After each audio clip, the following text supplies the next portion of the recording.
خان فرمائے گی ایک موجود تھی تو دو کے شوہر وہ ہے ایک بننے والے ہیں علی، تو ظاہر جو بڑا داماد ہوتا ہے وہ شادی میں حصہ لیتا ہے، اب بڑھ چڑھ کے حصہ لیتا ہے۔ اور ابھی حضرت عثمان غنی انہوں نے سوچا کیسے کریں، لیکن سوچا یہ کہ اگر ہم کہیں کہ اتنی رقم لے لیں گے تو علی کی خودداری کے خلاف بولنے میں نہیں کریں گے۔ مولائے کائنات اتنے خوددار تھے کہ وہ نہیں لیتے، کر لیں گے نہیں، اور ہم اگر دیں یا وہ اگر انکار کر دیں تو بڑی سنجیدہ بات ہو جائے گی۔ پریشان تھے کہ کیا کریں، تو آ گئے وہ حضرت مولائے کائنات، مجھ کو ذرا بیچنا ہے شادی کے انتظام کے لیے۔ تو انہوں نے کہا کہ تو ذرا کی کتنے میں شادی کا انتظام ہو جائے گا؟ تو انہوں نے کہا 4,500 دینار چاہیے تب ہو جائے گا، اس کی قیمت نہیں ہے۔ 4,500 کی قیمت تھوڑی تھی، لیکن انہوں نے 4,500 جو کہا ٹھیک ہے 4,500 پیش کر دیا، اور اس کو رکھ لیا انہوں نے۔ اور جب شادی ہو گئی تو شادی کے بعد جو تحائف دیے جاتے ہیں تو تحفہ میں جو لے کے گئے تو وہی ذرا لے کے گئے اور لے جا کر کے کہا کہ یہ میری طرف سے تحفہ ہے، یعنی پیسہ بھی مل گیا اور ذرا بھی۔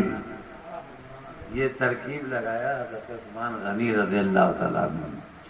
اس طرح سے شادی ہوئی، تو شادی میں پہلے بھی خرچ ہوتا تھا، ایسا تھوڑی کہ پہلے خرچ نہیں تھا، لیکن اپنی اوقات کے مطابق خرچ کرتے۔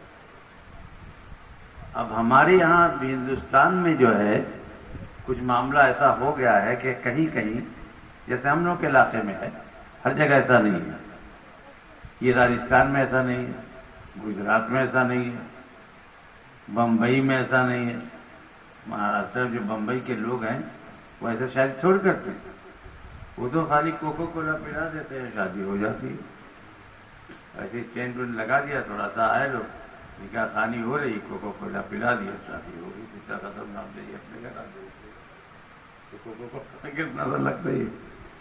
ویسے ہی گجرات میں بھی ہے۔ ایک بار میں ایک شادی میں گیا تھا، 4 شادی میں گیا تھا اکٹھے، ایک ہی دن ہونا تھا شادی۔ وہاں بڑے بڑے لوگ ہیں، شادی والے بڑے بڑے ہی لوگ بلائے تھے بیچارے، 4 شادی تھی۔ ہم کہا 4 شادی میں کھانا کیسے کھایا جائے گا، مصیبت ہو جائے گی۔ سب قریبی لوگ، پہلی شادی تھی 7 بجے، ہو گئی شادی، چائے پلا دیا، دوسری شادی 8 بجے، وہ بھی چائے پلا دیا، تیسری میں بھی 8:30 بجے اس نے بھی چائے ہی پلایا، 5ویں جو تھی وہ بھی چائے ہی لے کے آئے۔ ہم نے کہا کھانا بھی کھلایا جاتا ہے کہ خالی چائے چائے، اتنا دور سے آدمی آیا، کہا کھانا نہیں کھایا، جلدی اندر لے جا کے وہ اپنے مہمان لوگوں کا کھانا بناتے ہیں نا، تو مہمان ان کے خاص ہوتے ہیں نا، گھریلو مہمان، ان کے الگ سے مہمان ہوتے ہیں لڑکی والے کے، تو ان کا انتظام کرتے ہیں، لیکن باراتی کو نہیں کھلاتے۔ باراتی اگر کھائے گا تو اس کا مینو بنے گا، اور اس مینو کا پیسہ جو ہے لڑکے والے کو پیمنٹ کرنا، لڑکا والا دے گا، جب لڑکا والا دے گا تبھی وہ کھا سکتا ہے، اس لیے وہ بہت آسانی سے شادی ہوتی ہے۔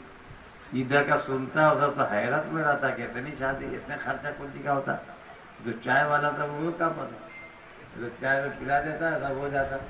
یہ راجستھان میں بھی ایسی ہے، دودھ پلا دیتا ہو جاتا، مگر راجستھان میں خاص بات ہے وہ کھانا بھی کھلاتا ہے۔ یہ گیہوں کا درہ ہوتا ہے، اس میں گوشت، بکرے کا گوشت ڈال کر کے اس کو بھون کے کھلاتے ہو۔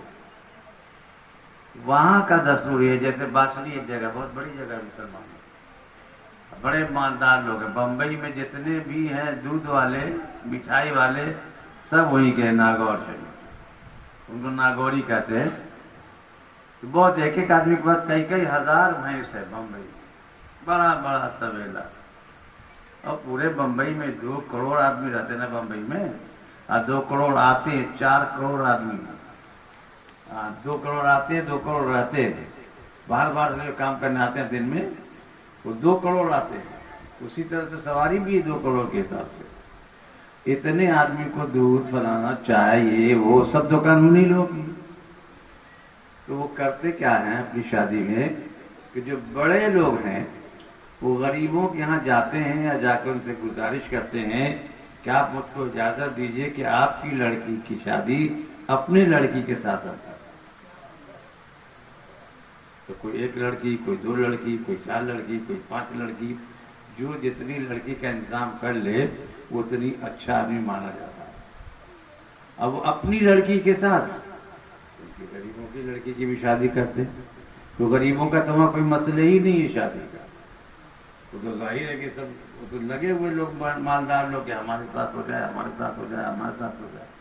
تو اس طرح سے وہاں ہوتا ہے۔ کہنا یہ ہے کہ ہندوستان ہی میں ایسا بھی رواج ہے، ہندوستان میں ایسا بھی جو اپنی طرف ہوتا ہے، طرح طرح کا۔ پٹنہ میں جائیں گے تو ابھی مینو بڑھا رہتا ہے، پٹنہ کا مینو تھوڑا زیادہ ہوتا ہے، طرح طرح کا معاملہ رہتا ہے۔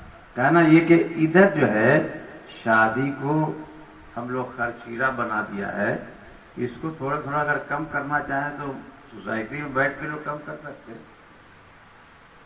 اب دیکھیے لڑکی کا مسئلہ جو ہے، لڑکیاں جو ہے وہ ذلت کی چیز نہیں ہے، عظمت کی چیز ہے۔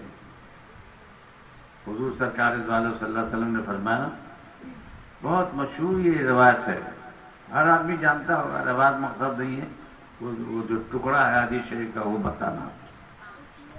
ایک صحابی جو اپنے قبیلے کے سردار تھے، جب وہ شرک کے زمانے میں تھے، مشرک کے زمانے میں تھے، تو وہاں کا دستور تھا یہ، اور دستور اس لیے تھا کہ وہاں جنگیں بہت ہوتی، جنگوں میں ہوتا کیا تھا کہ مرد تو مر جاتے تھے، کٹ دیے جاتے تھے، عورتیں رہ جاتی تھی بیچاری، بیوہ ہو جاتی تھی۔ تو اب وہ بیوہ اس کے یہاں جا رہی ہے، وہ اس کے یہاں جا رہی ہے، کسی کے پاس 10 بیوائیں ہیں، کسی کے پاس 10-20 بیوائیں ہیں، یعنی کئی ہے نا 20-20 25 بیوائیں ہو جاتی، کم سے کم 11 ہوتی، 11 ہوتی تھی ایک ایک آدمی کے پاس، اتنے لوگ وہاں مرتے تھے۔ اس کو دیکھ کر باغیرت لوگ تھے وہ لڑکیوں کو زندہ دفن کرتے، جہاں پیدا ہوئی کہا کہ پریشانی ہوتی ہے انہیں زندہ دفن کرتے۔ انہوں نے بھی ایسا ہی کیا، یہ جاتے تھے یمن، تو جانے سے پہلے انہوں نے اپنی بیوی سے کہہ دیا تھا کہ جو بچہ ہونے والا ہے اگر لڑکا ہو تو رہنے دینا، لڑکی ہو تو اسے دفن کر دینا۔ ماں تو ماں ہوتی ہے نا، ماں کی ممتا کا کوئی جواب ہے؟ نہ ماں کی ممتا کا جواب ہے، نہ بیٹی کی محبت کا جواب ہے۔ بیٹا تو شو ہوتا، شو میرا تجربہ نہیں، بالکل تاریخ ہے، یہاں سے لے کے وہاں تک پوری تاریخ میں ہزاروں بیٹے مل جائیں گے باپ کے قاتل، پڑھیے آپ تاریخ، ہزاروں بیٹے مل جائیں گے باپ کے قاتل، مگر ایک بیٹی نہیں ملے گی جو باپ کی قاتل ہے، ایک بھی تاریخ نہیں۔ بیٹی کا معاملہ یہ ہے کہ اگر سسرال میں اس کے باپ کے خلاف کوئی بول دے تو لڑائی کر لے گی، اگر اس کی ماں کے خلاف بولے تو لڑائی کر لے گی، وہ برداشت نہیں کر سکتی کہ کوئی میرے باپ کے خلاف بول دے۔ بیٹی بیٹی ہوتی ہے، اس کا کوئی جواب نہیں ہوتا، اس لیے اللہ تعالیٰ نے اسی لیے اسلام نے اسی لیے بیٹیوں کو فضیلت دی ہے۔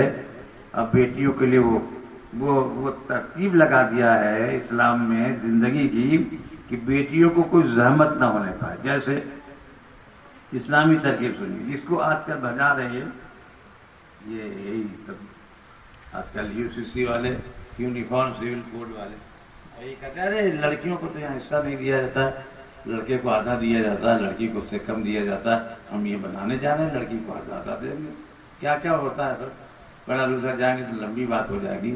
عرض یہ کرنا ہے کہ اسلام میں دیکھیے بچیوں کا کام ہے، جب پیدا ہوئی بچی جب سے لے کر جب تک شادی نہیں ہوتی ہے باپ کی ذمہ داری، باپ کی کفالت میں رہتی ہے، اور جب شادی ہو جاتی ہے تو شوہر کی کفالت میں رہتی ہے، اور جب بچہ ہو جاتا ہے تو ماں جو ہے ماں بن جاتی ہے، اب بیٹا کی ذمہ داری ہے، اب بیٹا زندگی بھر اس کی خدمت کرے گا، ماں کی خدمت۔ بچی جو ہوتی ہے، عورت جو ہوتی ہے، اس کو پیدائش سے لے کے انتقال تک اسلامی دستور کے مطابق کوئی زحمت نہیں.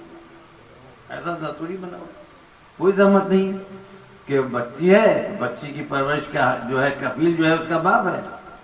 شادی ہو گئی تو اب اس کی ذمہ داری اس کے شوہر پہ, اور جب ماں بن گئی تو بیٹے پہ ذمہ داری آ گئی. زندگی میں کہیں بھی وہ ذمہ داری نبھانے کی بات نہیں آتی. اور ساتھ ساتھ جہاں تک مال کی بات ہے تو جو ہے باپ کے حصے میں اس کو 4 آنا ملتا ہے نا, بیٹے کو 8 آنا مل جاتا ہے. مطلب کیا ہوا, یعنی بیٹے کو ڈبل ملتا ہے. اب بیٹی کو جو اس کا آدھا ملتا ہے, لیکن جب شادی ہو کے جاتی ہے تو شوہر کے حصے سے بھی تو اس کو ملتا ہے. اور شوہر کا حصہ اور باپ کا حصہ دونوں مل کے آدھا ہو جاتا. تو جتنا لڑکے کو حصہ ملا اتنا لڑکی کو حصہ مل گیا. تو لڑکی تو فائدے ہی ملی, کام بھی کچھ کرنا نہیں, محنت بھی کرنا نہیں ہے. اب بیٹے کو تو ساری ذمہ داری ہے, باپ کی خدمت کرنا ہے, ماں کی خدمت کرنا ہے, آنے جانے والے کی خدمت کرنا ہے, پڑوسیوں کی خدمت کرنا ہے. سب خدمت اب بیٹے کے ذمہ ہے, بیٹی کے ذمہ نہیں ہے. بیٹی کو تو فری میں آزاد مل گیا. تو اسلام میں بیٹیوں کو نوازا گیا, بیٹیاں نوازی گئی. وہ نہیں ہے جو یہ لوگ آج کل کہہ رہے ہیں کیسا تھا کہنا. یہ دیکھیے انہوں نے کہا تھا کہ دفن کر دینا, کہ ماں کی مامتا تو ہے, ماں تو دفن نہیں کیا اس نے, مگر جب آیا تو دوسرے گھر میں بھیج دیا. ایسے کرتے کرتے لڑکی بڑی ہو گئی. جب بڑی ہو گئی تو ایک بار دیکھا کہ آیا تو ایک لڑکی ہے جو گھر میں ہے. تو کہا یہ لڑکی کیسی ہے؟ کہا یہ پڑوسن کی لڑکی ہے, آپ تو رہتے نہیں ہیں گھر میں, تنہائی کے طرف سے اسے دوستی کر لیا. اگر دوستی کر لیا ہے تو کبھی تو اس کا باپ آ کے لے جاتا, کبھی اس کی ماں لے جاتی, کبھی اس کا بھائی لے جاتا, وہ کوئی آتا نہیں. اس نے سچ سچ بتا دیا, کہا دیکھیے کتنی خوبصورت لڑکی ہے, کیسی زبان ہے, کتنی شیریں زبان ہے, کیسی تتلی زبان ہے, کیسی ہے وہ جدھر چلتی بہاریں ادھر چلی جاتی ہے. اللہ اس لڑکی کے خلاف کو سوچیے گا نہیں, یہ میری لڑکی ہے, آپ کی لڑکی ہے, وہی ہے جس کو آپ نے کہا تھا کہ دفن کر دینا, میں نے رکھی ہے. اب بات تو بات, ماں کی بات اور ہوتی ہے, باپ کی بات اور ہوتی ہے. تم دیکھا کہ ہم تو سردار ہیں اپنے قبیلے کے, اور کتنی ہمارے انڈر میں جتنے لوگ رہے وہ سب کے سب بیٹی کو دفن کرتا ہے. میں نہیں دفن کروں گا تو لوگ ہم کو کیا کہیں گے. بس رات میں گیا اور جا کے گڈھا کھودا, شہرا میں گڈھا کھود کے آیا, ادھر آ کے کہتا ایسا ہے تو سوا دو ذرا قبیلے کے فنکشن میں لے جانا, پارٹی ہو رہی ہے وہاں لے جانا. تو ماں سمجھی محبت ہو گئی, قبیلے کا پارٹی میں لے جانا. تو نہا دیا, اچھا اچھا کپڑا پہنا دیا. اب باپ لے کے چلا. جب باپ لے کے چلا ہے گھر سارا میں گیا, دھوپ لگ رہی تھی تو بیٹی کہتی کہاں جا رہے ہیں ابو, آپ کو دھوپ لگ رہی تھی. یعنی بیٹی جو ہے باپ کے دھوپ کو بھی برداشت نہیں کرتی, اور باپ ایسا ظالم ہے اس کی زندگی کو برداشت. کتنا فرق ہے بیٹی اس کا کوئی جواب نہیں. وہ گئی بیچاری, لے جا کر کے گڈھے میں ڈال دیا. گڈھے میں ڈالا, چیخنے لگی, کیا کر رہے ہیں ابو؟ وہ جناب ریت ڈال رہا ہے, وہ چیخ رہی ہے, وہ ریت ڈالتا جا رہا ہے, وہ چیختی جا رہی ہے, ریت ڈالتا جا رہا ہے, چیختی جا رہی ہے. اس کی زبان نکل جاتی ہے مگر ریت ڈالتا جاتا ہے, آنکھیں نکل جاتی ہے مگر ریت ڈالتا جاتا ہے. حد یہ اس کے اندر دبا دیا اس نے. کہا یا رسول اللہ, یہ منظر جب میرے ذہن میں آتا ہے تو دل پھٹتا ہے, کیا اللہ مجھے معاف کرے گا, اسی لیے میں رو رہا ہوں. حضور اپنے کاشانے اقدس سے باہر آئے, اس کی رونے کو سن کر کے جب یہ بتایا تو حضور رونے لگے. سیدہ فاطمہ بھی تھی, چھوٹی سی تھی اس وقت, وہ بھی رونے لگی. اور روتے ہوئے حضور صلی اللہ علیہ وسلم نے کہا, صحابہ موجود تھے, مسجد نبوی کی بات تھی, کہا سنو صحابہ کیا فرمایا, انا ابو البنات, میں لڑکیوں کا باپ ہوں. کیا فرمایا رسول اللہ نے, انا ابو البنات, میں لڑکیوں کا باپ ہوں. لڑکیاں ذلت کی چیز نہیں ہے, لڑکیاں عظمت کی چیز ہے. اگر ذلت کی چیز ہوتی, تمہیں معلوم ہے میں نبیوں کا نبی ہوں, میں رسولوں کا رسول ہوں, میں حبیب پروردگار ہوں, میں کائنات میں سب سے افضل ہوں. اگر لڑکی ہونا ذلت کی چیز ہوتی تو کبھی اللہ مجھ کو لڑکیاں عطا نہ فرماتا.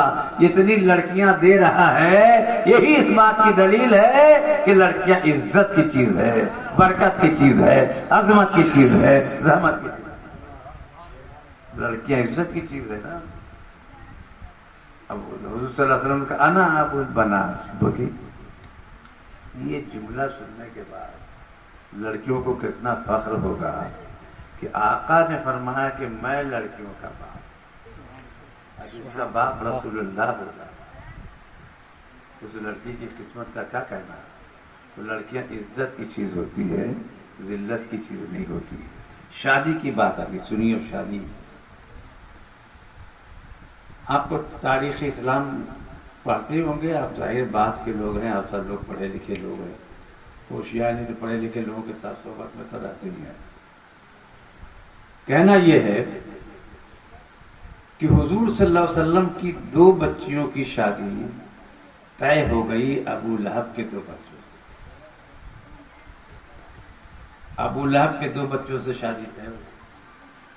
اب عالم یہ ہے کہ جب حضور صلی اللہ علیہ وسلم نے اعلان نبوت فرمایا، اس سے پہلے شادی طے ہو چکی تھی، خالی رخصتی باقی. وہ عرب کا دستور تھا کہ شادی ہو جاتی تب ہو جاتا، مگر رخصتی کے بعد ہی لڑکی لڑکوں سے ملاقات ہوتی.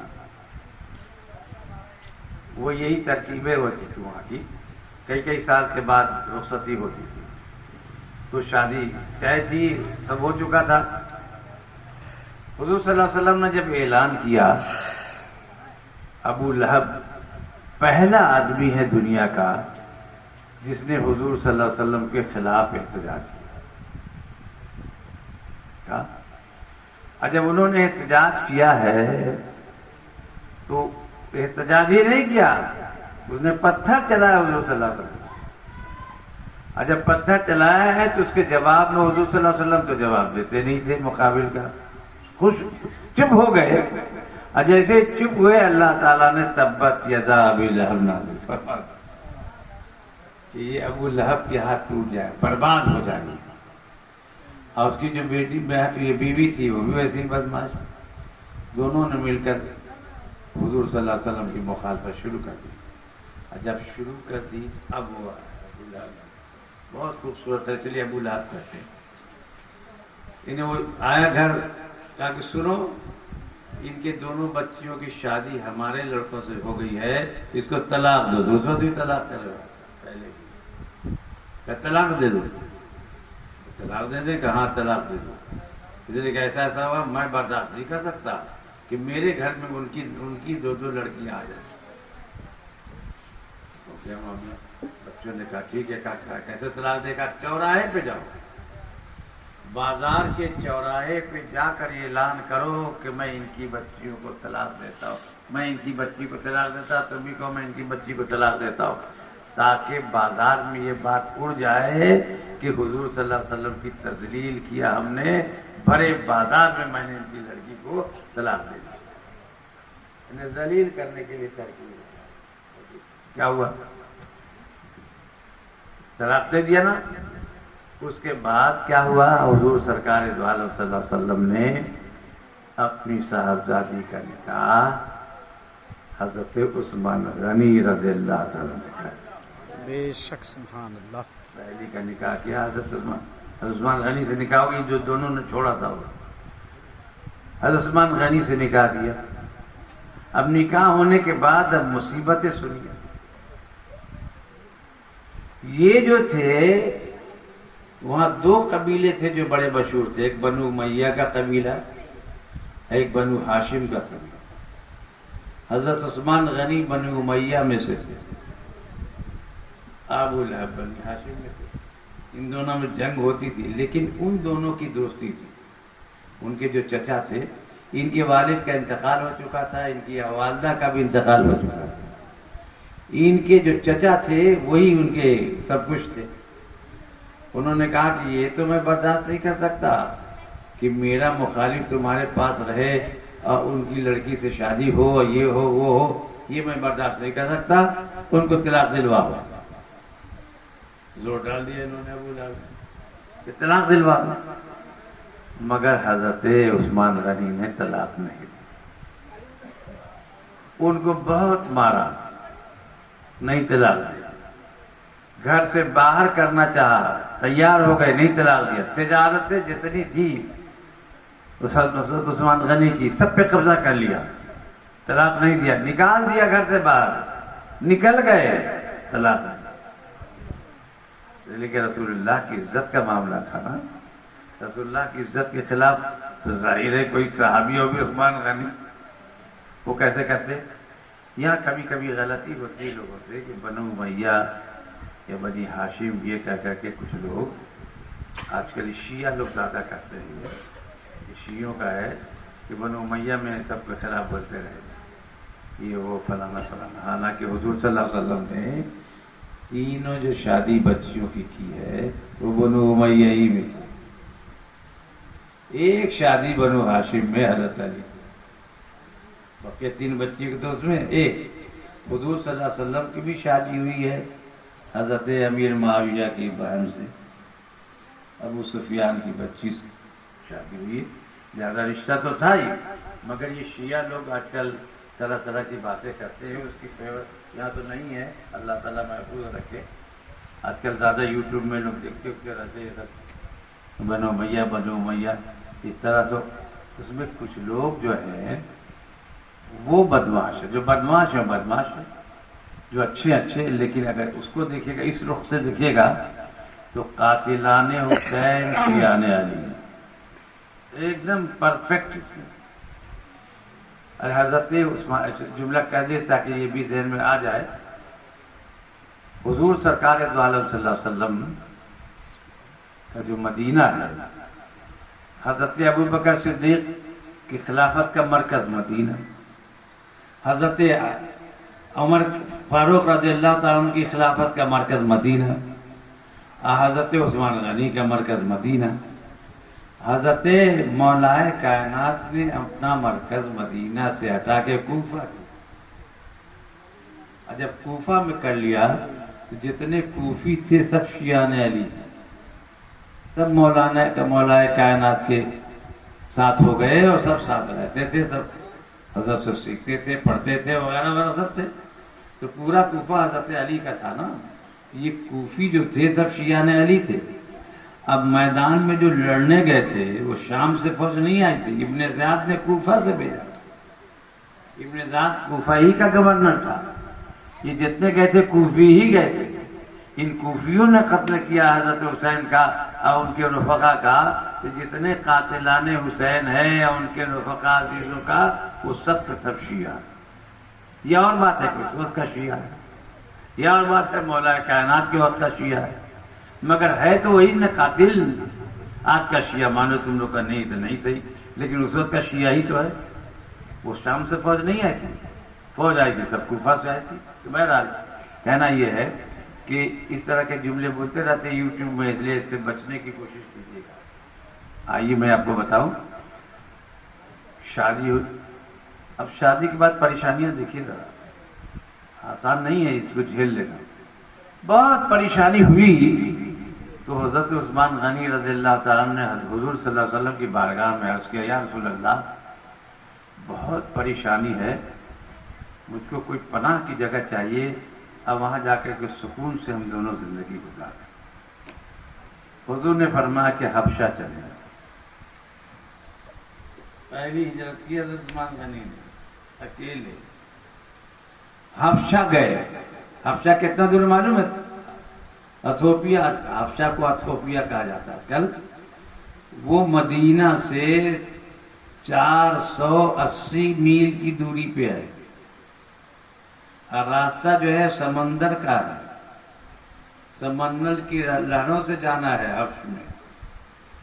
اتنی دوری پہ آج کل کے جیسا جہاز نہیں ہے، تو گھرا ہوا ہو، یہ ہو وہ ہو، فلاں ہو چلا ہو، یہ تو بہت بعد میں، اس وقت تو جہاز بنے تھے، کشتی تھی، کشتی جس کو اپنے یہاں ناؤ کہتے ہیں، یہ ناؤ والی کشتی تھی۔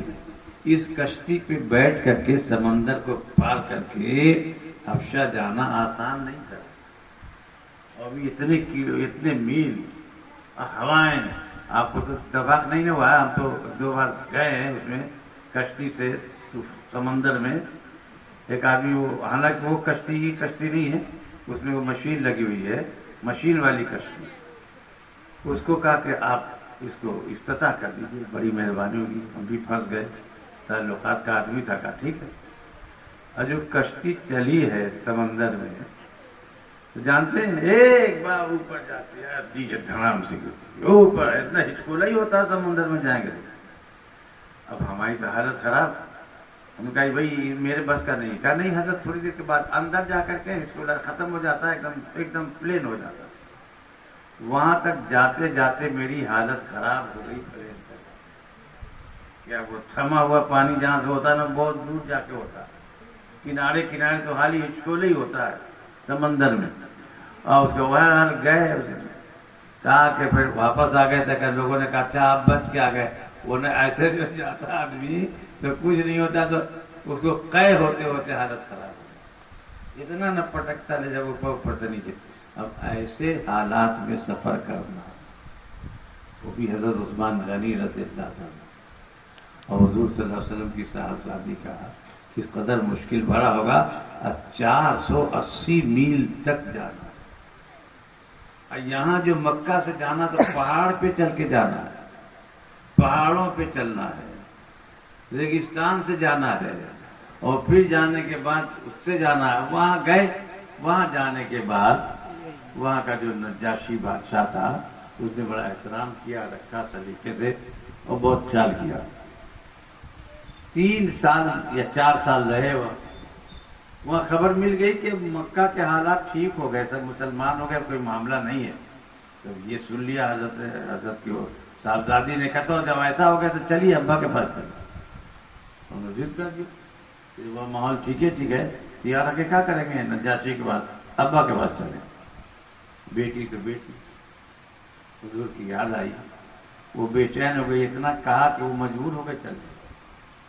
واپس آیا تو دیکھا جھوٹ ہے، ویسے ہی حال ہے، اسی طرح کا ماحول ہے، اسی طرح کی پریشانیاں ہیں۔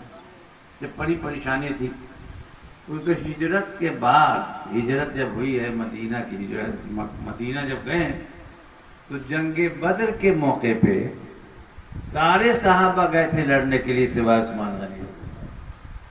بہت پریشان تھے کہ رسول اللہ میں نہیں جا رہا، کہ نہیں وہ بہت بیمار ہے، آپ اس کی تیمارداری میں رہیے، اس کی تیمارداری میں رہنا یہ بھی آپ کے لیے جہاد ہے، اور جہاد کا ثواب آپ کو ملے گا، اب مجاہدین کا حق بھی آپ کو رہ گئے۔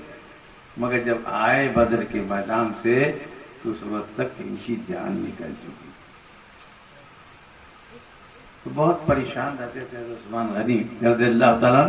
تو حضور نے اپنی دوسری بیٹی کا بھی نکاح، حضرت ام کلثوم کا نکاح بھی ان سے کر دیا کہ آپ خوش رہیے، اور سمجھا دیا تاریخ حیرت میں ہے۔ 1,24,000 کم و بیش انبیاء کرام تشریف لائے، مگر ان کے اور ان کی نسلوں میں دیکھیں گے ایک آدمی دنیا میں کوئی ایسا نہیں ہے ان کو 2 بیٹیاں ایک نبی کی ملی ہوں کسی انسان۔ اس کائنات میں صرف عثمان غنی رضی اللہ تعالیٰ عنہ کی ذات گرامی ایسی ہے کہ جن کے حرم میں 2 رسول اللہ کی بیٹیاں ہیں۔ تنا ذی النورین ہے، اس لیے ذی النورین کہا جاتا ہے ان کو، یہ تنا ان کا معاملہ یہ۔ اب اس کے بعد دیکھیے حضرت عثمان غنی رضی اللہ عنہ شادی ہوئی، آپ کو اچھی طرح معلوم بات آ گئی کہ ایک جملہ سن لیجیے، حضرت عثمان غنی کے سلسلے میں بات آ گئی ہے۔ حضرت عثمان غنی ایسے تھے نا کہ وہ حضور پہ بالکل فدا تو تھے، عزائی نثار تھے۔ جہاں تک غنی ہونے کی بات ہے، اسلام کے لیے خدمت کرنے کی بات ہے، ایسی خدمت کرتے تھے کہ دوسرا نہیں کر سکتا تھا۔ جنگ موتا کا بڑا مشہور واقعہ ہے۔ جنگ موتا جو تھا وہ یورپ سے جنگ کرنی تھی، یورپ والوں سے، یعنی روم والوں سے، یعنی بر اعظم ایشیا جہاں سے ختم ہے اس کے بعد وہ جو دوسرا بر اعظم ہے اس میں ہے روم، تو دوسرے بر اعظم میں جنگ کرنی تھی، اور وہ 1,00,000 لشکر کو لے کے آ چکا تھا اپنے سرحد سے۔ 1,00,000 لشکر، اور یہاں آدمی نہیں تھے، 1,00,000 آدمی نہیں تھے۔ تو حضور صلی اللہ علیہ وسلم نے جو ترتیب دیا تو سب ملا کر کے 30,000 ہوئے۔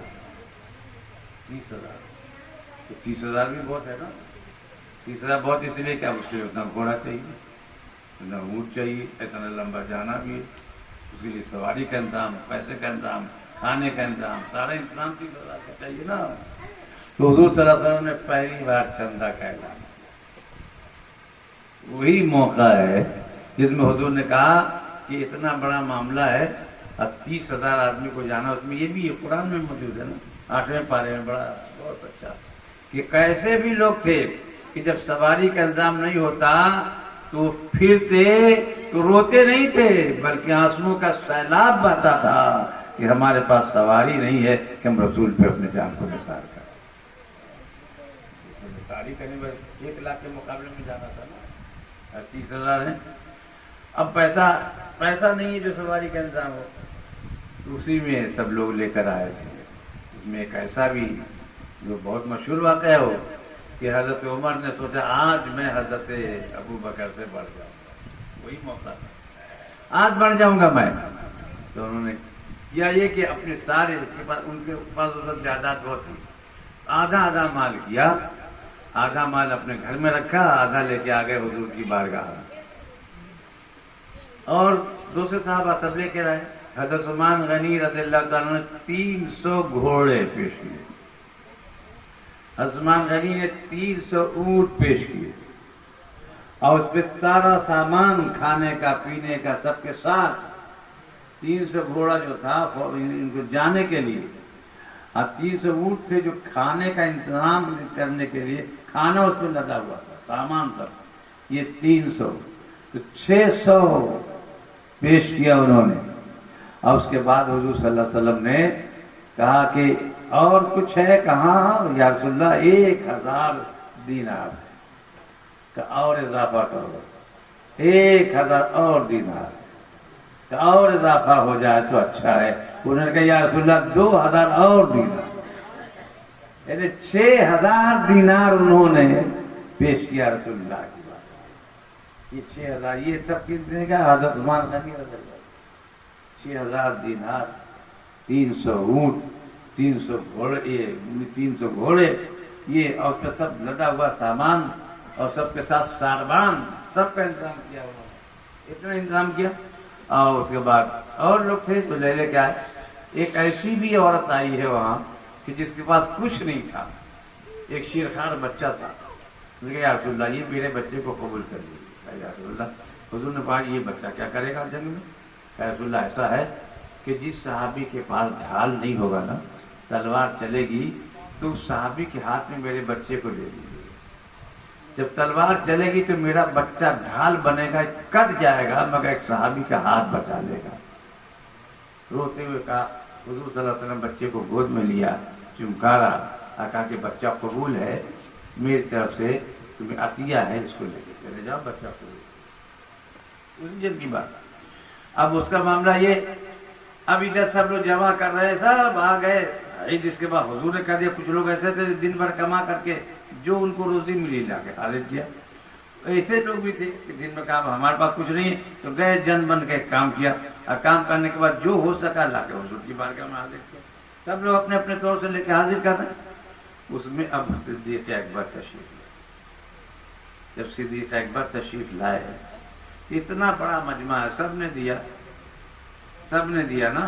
ایک تو ایسے بھی لوگ تھے جن کے پاس صرف 6 کھجوریں تھیں، ایسا بھی غریب آدمی تھا اس زمانے میں جو حضور پہ جانے چاہتا، 6 کھجوریں حضور کی بارگاہ میں پیش کیا، یا رسول اللہ یہی ہے میرے پاس، اس کے علاوہ کچھ نہیں ہے، آج جان سے حاصل۔ حضور نے 6 کھجور کو لیا، اور جتنا سامان رکھا ہوا تھا سب کے اوپر اس کھجور کو رکھ دیا حضور، کہ اس کی عظمت اور ہے اور سامان کی عظمت ہے۔ یہ 6 والے بہت بڑھ گئے۔ اور جب یہ آئے دیکھیے اتنا بڑا مجمع ہے، میں کسی سے نہیں پوچھا، 2 ہی آدمی سے تھے، اس لیے کہ انہوں نے سوچ لیا تھا کہ آج میں بڑھ جاؤں، سوچ لیا تھا حضرت عمر نے کہ آج میں بڑھ جاؤں گا نیکی میں۔ اب سوچ لیا تھا تو اندازہ لگائیے رسول اللہ اس سوچ کو بھی دیکھ رہے تھے، کون کیا سوچ رہا ہے، کوئی 6 کھجور لانے والا کس دل سے لا رہا ہے، اس کے دل کی دھڑکن کیا ہے؟ اس دھڑکن کے اعتبار سے حضور کی عظمت ہے. وہ 6 نہیں ہے، 6 کروڑ پہ بھائی. آنے کے بعد حضور صلی اللہ علیہ وسلم نے پوچھا حضرت عمر سے کہ عمر آپ کیا لائے؟ اب کسی نے پوچھا، کسی سے پوچھا نہیں کیا لائے. تو کیا رسول اللہ جتنا سامان ہے میرے پاس اس کا آدھا کر کے لایا ہوں. اور گھر کے لیے کیا چھوڑا ہے؟ تو گھر کے لیے آدھا سامان چھوڑا. سن لیا. اب حضور صلی اللہ علیہ وسلم نے سن لیا، کوئی تبصرہ نہیں کیا. حضرت فاروق حضرت ابو بکر صدیق رضی اللہ تعالیٰ عنہ کی طرف متوجہ ہوئے، اے ابو بکر آپ کیا لائے؟ کہ یا رسول اللہ سب لائے. کپڑا بھی لایا ہوں، دیگچی بھی لایا ہوں، برتن بھی لایا ہوں، جو سامان تھا سب لایا ہوں، چادر بھی لایا ہوں، زیور بھی لایا ہوں، پیسہ بھی لایا ہوں، اور اپنے جسم کا کپڑا اتار کے اس کے اندر رکھ کر کے ٹاٹ پسی کر پہن کے آ گیا. سب لے کے آ گیا. سب لے کے جو کہہ دیا انہوں نے. عمر نے سن لیا. حضور نے اس پہ بھی کوئی تبصرہ نہیں سمجھا دیا کہ عمر تم عمر ہو، ابو بکر ابو بکر. یہ نہیں تبصرہ کیا کہ اب تم ہو کیا، کچھ نہیں بولے، صرف سنوا دیا. مگر سنوانے کے ساتھ ساتھ یہ ہے کہ اسی وقت حضرت جبریل علیہ السلام آ گئے. جبریل علیہ السلام نے کہا کہ اللہ تعالیٰ نے فرمایا ہے کہ جاؤ میرے ابو بکر کو میرا سلام کہنا، ابو بکر مجھ سے خوش ہو. حضور نے پوچھ لیا کہ اے ابو بکر گھر کے لیے کیا چھوڑا ہے؟ تو گھر کے لیے اللہ کے رسول کچھ نہیں چھوڑا، اللہ کا رسول. اب دیکھیے عقیدے کا کتنا پیارا مسئلہ ہے کہ مومن کا وہ گھر ہی کیا ہے جس میں اللہ کا رسول نہ ہو. حضور کہہ سکتے تھے نا میری محفل میں آئے ہو، میں یہاں بیٹھا ہوا ہوں، اب میرے سامنے کہہ رہے ہو کہ رسول اللہ کو گھر میں چھوڑ کے میرے سامنے کہہ رہے ہو نا کہ رسول اللہ کو گھر میں چھوڑ کے آئے. یہ سامنے ہو کے ایسی بات کہہ رہے ہو تو کیا سمجھا دیا؟ حضور نے یہ نہیں کہا تم نے غلط کہا.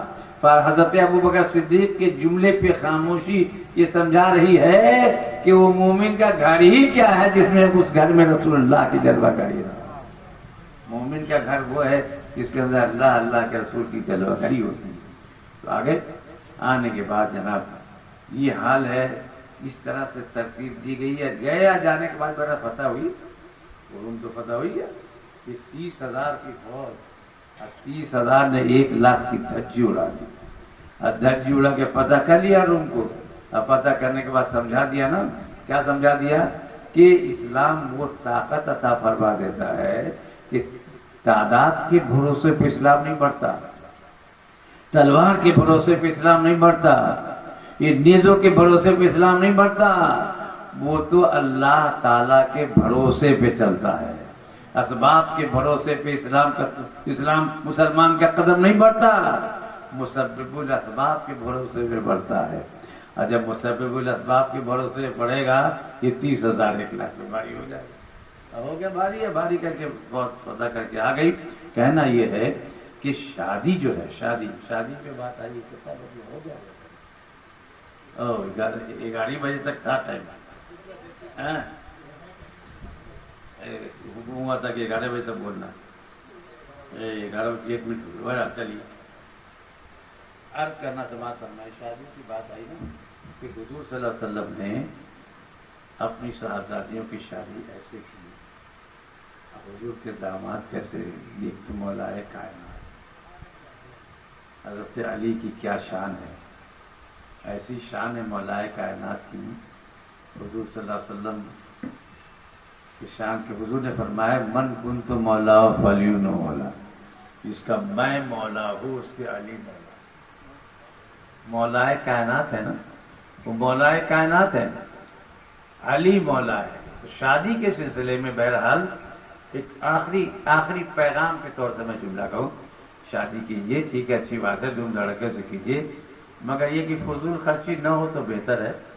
مگر ایسا بھی نہ ہو کہ دھوم دھڑکا ایسا نہ ہو جائے کہ بالکل معلوم ہو کہ بالکل پھیکا ہو، بالکل پھیکا بھی نہیں رہنا چاہیے، اب بہت زیادہ بھی نہیں ہونا چاہیے، درمیان میں رہنا چاہیے، اوسط طریقے سے کام کرنا چاہیے۔ آدمی کو بالکل پھیکا رہے گا تو بھی کیسا مانو گا، اور بالکل دھوم دھڑکا ہوگا تو زمین بیچنے کی نوبت آ جائے گی، زمین بھی نہ بکے اور بالکل پھیکا بھی نہ ہو، اس طرح سے شادی ہونی چاہیے تاکہ معاشرے میں ایک اچھا خاصا اثر رہے۔ سنیے، بات آ گئی ہے شادی میں خرچے کے سلسلے میں ایسا صلہ رحمی ایک چیز ہوتی ہے۔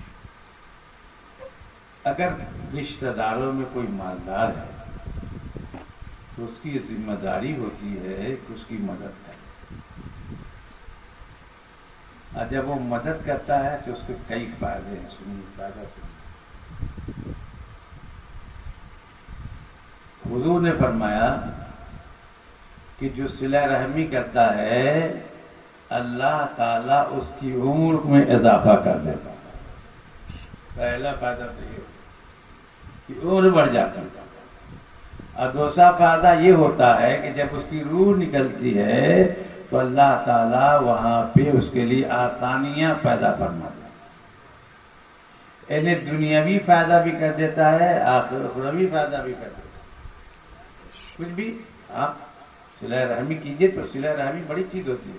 ارے پانی دیا پلا دے، پانی ہے نا، پانی پلانے کا ثواب جانتے کتنا ہوتا ہے؟ ایک ہوتا ہے پانی پلانا، الگ الگ طریقے ہوتے ہیں، لیکن جنرل لمبی بات ہو جائے گی۔ پانی پلانے کے کئی طریقے ہیں۔ پانی پلانے کا ثواب یہ ہے کہ حضرت اسماعیل علیہ السلام کی اولاد میں سے ایک لڑکے کا ثواب جو ہے اس کے جہاد کا ثواب آپ کو مل جائے۔ ایک گلاس پانی پلا، ایک گلاس پانی پلایا، ایک جگہ یہ بھی ہے، ایک جگہ پانی پلایا تو اتنا بڑا ثواب۔ یہ تو آدمی ہے نا، یہ جو پیڑ پودا ہے نا، اس کو بھی اگر آپ پانی پلائیں گے تو کتنا ثواب ہو جانتے ہیں؟ جب پھول روپتے یا پودا روپتے اس کو اگر پانی پلائیے تو حضور نے فرمایا کہ اس پہ پانی پلانے کا ثواب یہ ہے، ایک بار پانی پلاؤ گے تو اتنا ثواب ملے گا کہ تم نے ایک مومن کو پانی پلایا۔ یہ پیڑ کو پانی پلانا، اس کو صلہ کہتے ہیں نا۔ صلہ رحمی آسان نہیں، بہت بڑی چیز ہے نا۔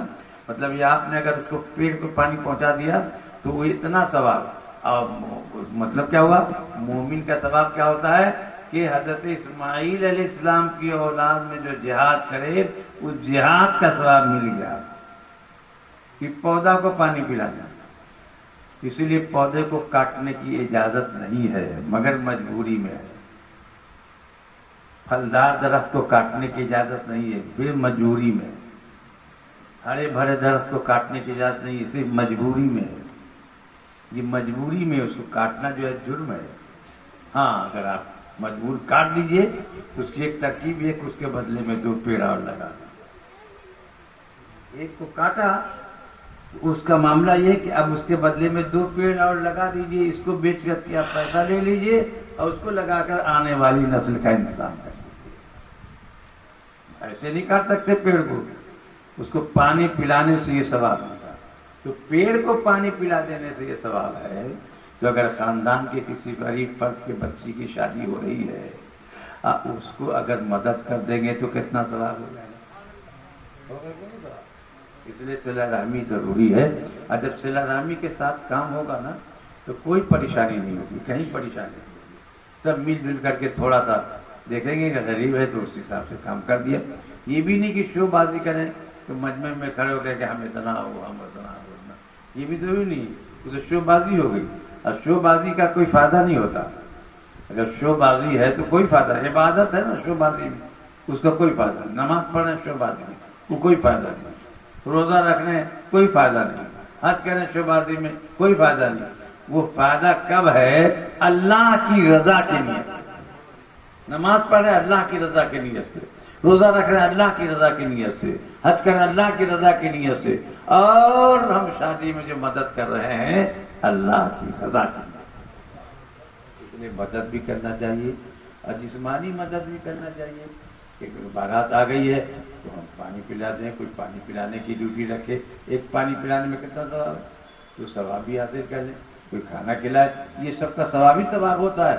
اس لیے شادی بیاہ میں اس طرح کی ترکیب لگنی چاہیے تاکہ معاشرے میں آنے والا سمجھے کہ ہماری عزت بھی ہو رہی ہے، اور کرنے والا سمجھے کہ ہماری روحانیت بڑھ رہی ہے، ہمیں ثواب ملتا جا رہا ہے، اللہ کی بارگاہ میں مقبول ہوتے جا رہے ہیں۔ آپ اللہ کی بارگاہ میں مقبول ہوتے جا رہے ہیں، وہ خوش ہو رہا ہے، یہ سب کتنی اچھی خدمت کریں۔ ایسا معاشرہ ہو جائے تو بڑا اچھا رہے گا۔